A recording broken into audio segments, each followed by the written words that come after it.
పెద్దపల్లికలూరులో Eruva Koti Reddy memorial scholarship సంస్థ ఆధ్వర్యంలో పేద విద్యార్థులకు స్కాలర్షిప్లను పంపిణీ చేశారు.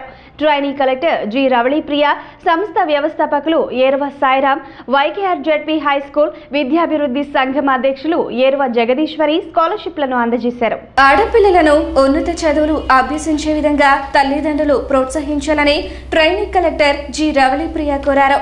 ఏరువ కోటిరెడ్డి మెమోరియల్ స్కాలర్షిప్స్ ఆధ్వర్యంలో ఏర్పాటు చేసిన స్కాలర్షిప్స్ పంపిణీ కార్యక్రమంలో ఆమె ముఖ్య అతిథిగా పాల్గొని ప్రసంగించారు. ఆడపిల్లలు ఉన్నత విద్యావంతులుగా ఎదగడం ద్వారా సమాజం త్వరితగతిన అభివృద్ధి చెందుతుందన్నారు. 834 స్టూడెంట్స్ కి ఇప్పుడు స్కాలర్షిప్స్ ఇస్తున్నారు. ఆల్ ది 834 స్టూడెంట్స్ కి నా very very very big congratulations. ఇలాంటి ఆపర్చునిటీ అందరికీ రాదు. మీ క్లాస్లోనే మీకు చాలా మంది తెలిసి ఉంటారు ఈ ఆపర్చునిటీ మిస్ అయిన వాళ్ళు. సో ఈ ఆపర్చునిటీ వచ్చినందుకు మీరు ఇది ఒక బాధ్యతలాగా ఫీల్ అవ్వాలి. మీ చదువుల్ని అన్నిటికన్నా ముందు పెట్టాలి. ఈ బాధ్యతని మీరు ఫుల్ఫిల్ చేయాలి. అయితే ఎప్పుడు చదువేనా ఆటలు వద్దా అంటే అది తప్పు. మీరు అన్నీ చేస్తూ చదువు మీద కూడా కాన్సన్ట్రేట్ చేస్తే ఒక వెల్ రౌండెడ్ పర్సనాలిటీగా మీరు పైకి రాగలరు.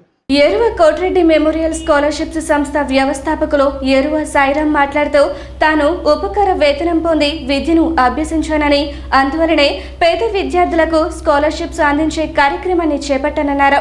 ఈ ఏడాది 27,50,000 రూపాయలు అందజేస్తున్నామన్నారు. నాకు స్నేహితుడు, ఆత్మీయుడు, సోదరుడు వాణి లాంటి మనిషి చాలా ఉంటారు, కానీ చాలా కొద్ది మంది ఉంటారు. అంత మంచితనం, వాని మంచితనం ఎంతదంటే వానికి ప్రాణం పోతున్నా కూడా ఒక సహాయం అడగ.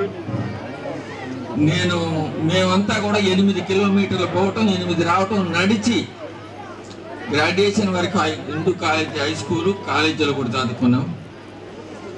ఇక నేను హైదరాబాద్ పోయిన తర్వాత వాడు ఎంత గొప్పవాడు అంటే వాడు వేరే ఏదో పని చేసుకుంటా కూడా నేను ఈవినింగ్ కాలేజ్ చదివాను. కార్యక్రమంలో happy children's hospital director doctor Pradeep Madana, high court senior advocate Challa Sambireddy, CFO Palavara Prasadarao, Turukapalem society అధ్యక్షులు నూనె వెంకట కోటిరెడ్డి, ప్రోగ్రాం చైర్మన్ పోలూరి వెంకటరెడ్డి తదితరులు పాల్గొన్నారు.